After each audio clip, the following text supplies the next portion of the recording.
എനിക്ക് 3-6 വയസ്സുള്ള മക്കളാണ്. വീട്ടിൽ കളിക്കുമ്പോൾ അവർ ടോയ്സൊക്കെ നിരത്തി വെച്ച് കളിക്കും. വളരെ ക്രിയേറ്റീവായിട്ടാണ് അവർ കളിക്കുന്നത്. അവർ ഓരോന്ന് ചെയ്തു ഹാളിലും മറ്റും വെച്ചിട്ടാണ് അവർ ഈ കളികളൊക്കെ ചെയ്യുന്നത്. അപ്പോൾ ടോയ്സ് കളിക്കാൻ എടുക്കുമ്പോൾ അവരുടെ ഗ്രാൻഡ് മദർ വല്യമ്മ എന്ത് ചെയ്യും, ഹാളിലല്ല കളിക്കേണ്ടത്, ഇവിടെ നിങ്ങൾ കളിക്കാൻ പാടില്ല എന്ന് പറഞ്ഞ് സ്ട്രിക്റ്റ് ആയിട്ട് പറയും. അതുപോലെ തന്നെ കുട്ടികൾ ഈ കളിക്കുന്നതിനൊക്കെ പലപ്പോഴും കുറ്റപ്പെടുത്തിയിട്ടാണ് അവർ സംസാരിക്കാറുള്ളത്. കുട്ടികൾ തന്നെ അധികവും ഈ ടോയ്സൊക്കെ എന്തെങ്കിലും കളി കഴിഞ്ഞാൽ അടുക്കി പൊറുക്കി വെക്കാറുണ്ട്. ചില സമയത്ത് അവർ ചെയ്തിട്ടില്ലെങ്കിൽ ഇവരുടെ ഉമ്മ എന്ത് ചെയ്യാറുണ്ട്, ആ കാര്യങ്ങൾ ചെയ്യാറുണ്ട്. അപ്പോൾ ഗസ്റ്റുകളൊക്കെ വരും എന്ന് പറഞ്ഞുകൊണ്ടാണ് ഈ ഹാളിൽ കുട്ടികളെ കളിക്കാതെ. അപ്പോൾ കുട്ടികളാവുമ്പോൾ ആ ഒരു പ്രായത്തിൽ കളിക്കേണ്ട പ്രായമല്ലേ. അപ്പോൾ ആ അർത്ഥത്തിൽ അവർക്ക് അതിനുള്ള സ്വാതന്ത്ര്യം കൊടുക്കുന്നതിൽ വല്ല പ്രയാസമുണ്ടോ? ഇനി അതല്ല, ഉമ്മ പറയുന്നത് കേട്ടിട്ട് കളി പാടെ നിർത്തി കഴിഞ്ഞാൽ കുട്ടികൾ മറ്റു പല തെറ്റുകളിലേക്കും പോകില്ലേ? അപ്പോൾ അങ്ങനെയുള്ള കാരണങ്ങൾ വന്നു കഴിഞ്ഞാൽ സ്വാഭാവികമായിട്ട് കുട്ടികൾ തെറ്റാൻ ഇടയാവൂല എന്നുള്ളതാണ്. പിന്നെ അതിൻ്റെ ഉപചോദ്യങ്ങളായിട്ട് വേറെ ചോദിക്കുന്നുണ്ട്. ഭർത്താവ് ഏക മകനാണ്. പിന്നെ ഭർത്താവിൻ്റെ പല കാര്യങ്ങളും ഇവർ ഓവർ സ്ട്രിക്റ്റ് ആയിരുന്നു. അതുകൊണ്ട് തന്നെ ഭർത്താവ് ദീനീപരമായ കാര്യങ്ങളിലൊന്നും ശ്രദ്ധിക്കാറില്ല. പിന്നെ ഈ ഉമ്മയെക്കുറിച്ച് ഈ സഹോദരി മറ്റു ഭർത്താവും ഇവരും റൂമിലാവുന്ന സമയത്ത് ഉമ്മ കട്ട് കേൾക്കുന്ന ഒരു സ്വഭാവം ഒക്കെ ഉണ്ട്. അപ്പം അങ്ങനെയുള്ള ഒരാൾ പറയുന്നത് മക്കളുടെ കാര്യത്തിൽ ഞാൻ അനുസരിക്കേണ്ടതുണ്ടോ എന്നാണ്. ഇത് കുറേ വിഷയങ്ങൾ ഇതിൽ സെപ്പറേറ്റ് ആയിട്ട് നമുക്ക് ആദ്യത്തെ കാര്യം പറയാം. അതായത് ഇപ്പോൾ ഈ കുട്ടികളുടെ കാര്യത്തിൽ നമ്മളെന്താ അറിയോ, ഇപ്പോൾ ഒരു കുട്ടിക്ക് എന്തായിരുന്നു കഴിഞ്ഞ് വല്യപ്പൊന്നും ഇല്ലയെന്ന് വിചാരിക്കുക, വാപ്പിയും ഉണ്ടാവുമല്ലോ. വാപ്പക്കും ഉമ്മക്കും ഒരേ കാഴ്ചപ്പാടായിക്കോളുന്നില്ല. അത് ഒരു നല്ലതാണ്. അതിനെ നമ്മളൊരു ബുദ്ധിമുട്ടായിട്ടോ വൈരുദ്ധ്യമായിട്ടോ കാണേണ്ടതില്ല. ഇപ്പോൾ നിങ്ങളുടെ മോനൊരു തെറ്റ് ചെയ്യുകയാണ്. ആ തെറ്റ് ചെയ്യണ സമയത്ത് എന്ത് ചെയ്യാണ്, പിന്നെ നിങ്ങൾ അവനെ ശാസിക്കുകയാണ്. അപ്പോൾ നിങ്ങളുടെ വൈഫ് എന്ത് ചെയ്യാണ്, വന്നിട്ട് ആയിക്കോട്ടെ അവൻ ഇനി ചെയ്യൂല, അവൻ ശരിയായിക്കോളും, അടുത്തതിലോ ശ്രദ്ധിച്ചോളും എന്നൊക്കെ പറയുമ്പോൾ അത് നിങ്ങൾക്ക് എതിര് പറയല്ല ചെയ്യണത്.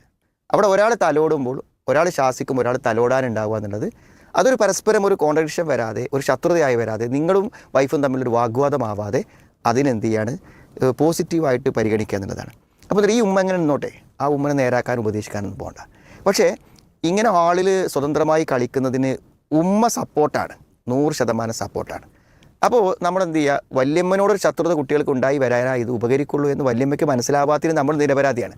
പക്ഷേ നമ്മളവിടെ എന്ത് ചെയ്യുക, വല്യമ്മനോട് ഒരു ശത്രുത ഒന്നും ഉണ്ടാക്കാൻ ശ്രമിക്കേണ്ട. പക്ഷേ എങ്കിലും പ്രായമായ ആളുകൾ സ്വാഭാവികമായി എന്ത് ചെയ്യും, ഉമ്മാക്കും പ്രായമാകുമ്പോൾ അങ്ങനെ കാരണം പ്രായമാകുന്ന ആളുകൾക്ക് എന്ത് ചെയ്യും, എപ്പോഴും വീടൊക്കെ നല്ല വൃത്തിയായിട്ട് നിൽക്കണം. അപ്പോൾ അവരതിനാണ് ഇമ്പോർട്ടൻസ് കൊടുക്കുക എന്ന് പറയുമ്പോൾ വല്യമ്മ പറയുമ്പോൾ നിങ്ങൾ എന്ത് ചെയ്യേണ്ട, അത് വല്ലാതെ പ്രയാസപ്പെടുത്തേണ്ട കാര്യമില്ല എന്ന് ഒരു ഉപദേശം അവർക്ക് കൊടുത്തിട്ട് എന്ത് ചെയ്യാണ്, അവർക്ക് കളിക്കാൻ വേറെ സൗകര്യങ്ങളും വേറെ സ്ഥലങ്ങളൊക്കെ കാണിച്ചു കൊടുത്തിട്ട് എന്ത് ചെയ്യുക, അവരുടെ കളിക്ക് 100% നമ്മൾ പിന്തുണയാണ് എന്ന് വരുമ്പോൾ എന്ത് ചെയ്യും, അത് അവർക്ക് വലിയൊരു വിഷയമാവില്ല.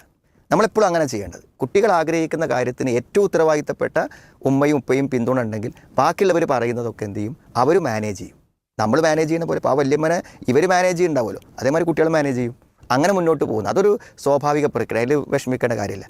പിന്നെ വല്യമ്മനെ എതിർക്കാനും വല്യമ്മനോട് ശത്രുത കാണിക്കാനും വല്യമ്മക്ക് ചില സ്വഭാവ ദൂഷ്യങ്ങളുണ്ട് എന്നുള്ളത് നമുക്ക് കാരണം പറയാൻ പറ്റില്ല. എപ്പോഴും നമ്മൾ മറ്റൊരാളോട് പെരുമാറുമ്പോൾ നമുക്കത് മാന്യമായേ പെരുമാറാൻ പറ്റുള്ളൂ. മാന്യനല്ല എന്നതുകൊണ്ട് നമുക്ക് മാന്യതയില്ലാതെ പെരുമാറാൻ പറ്റില്ല. ശരിക്കും ഇസ്ലാമിക നിയമം ഇങ്ങോട്ട് മോശമായി പെരുമാറുന്നവനോടും അങ്ങോട്ട് നന്നായി പെരുമാറണം എന്നുള്ളതാണ്. അപ്പോൾ അത് ഇതിനൊരു ന്യായമല്ല. പക്ഷേ സ്വാഭാവികമായും അവരുടെ പ്രശ്നങ്ങളെ നമ്മുടെ കുടുംബജീവിതത്തെ ബാധിക്കാതെ മാനേജ് ചെയ്ത് കൊണ്ടുപോകാൻ പരിശ്രമിക്കണം. കുട്ടികളുടെ ഈ ഒരു പ്രായത്തിൽ ശരിക്കും അവർ കളിച്ചു തന്നെയാണ് സൈക്കോളജി പൂർണ്ണ സ്വാതന്ത്ര്യം, തെറ്റല്ലാത്ത എല്ലാ സ്വാതന്ത്ര്യം അനുവദിക്കണം.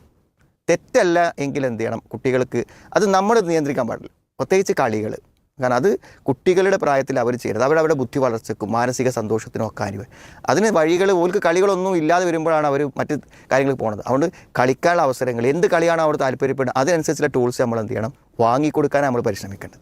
അപ്പോഴാണ് കുട്ടികൾക്ക് എന്ത് ചെയ്യുക, ഒരു സന്തോഷകരമായ സംഗതി. അപ്പോൾ ഇങ്ങനെയുള്ള സാഹചര്യങ്ങൾ വരുമ്പോഴേ അതിനെ പാടെ ഇല്ലാതാക്കി നിങ്ങൾ കളിക്കേണ്ട എന്ന് പറയുമ്പോൾ ആ കുട്ടികളുടെ സ്വാതന്ത്ര്യവും അവർ കളിക്കാനുള്ള ഒരു മനസ്സിനെ ഇല്ലാതാക്കുമ്പോൾ ഒരു ആൻറ്റി മൈൻഡ് അല്ലേ ശരിക്കും? അതെ, അത് ഉണ്ടാക്കാതിരിക്കാതല്ലേ. ഇപ്പോൾ ചില ആളുകൾക്ക് എന്തെങ്കിലും നമ്മളിപ്പോൾ അപ്സ്റ്റെയറിലൊക്കെ എന്തുണ്ടായിരിക്കും, റൂം ഉണ്ടായിരിക്കും. ഈ പ്രായമായാലൊന്നും അങ്ങോട്ട് കയറി പോകില്ല. അപ്പോൾ അങ്ങനത്തെ സ്ഥലത്തൊക്കെ എന്ത് ചെയ്യുക, ഒരു റൂം അറേഞ്ച് ചെയ്തിട്ട് അവർക്ക് കളിക്കോപ്പ് വെക്കാനൊക്കെ പ്രത്യേക സ്ഥലം ഉണ്ടാക്കി കൊടുത്താൽ പിന്നെ എപ്പോഴും കളി അവിടെ ആയിത്തീരും.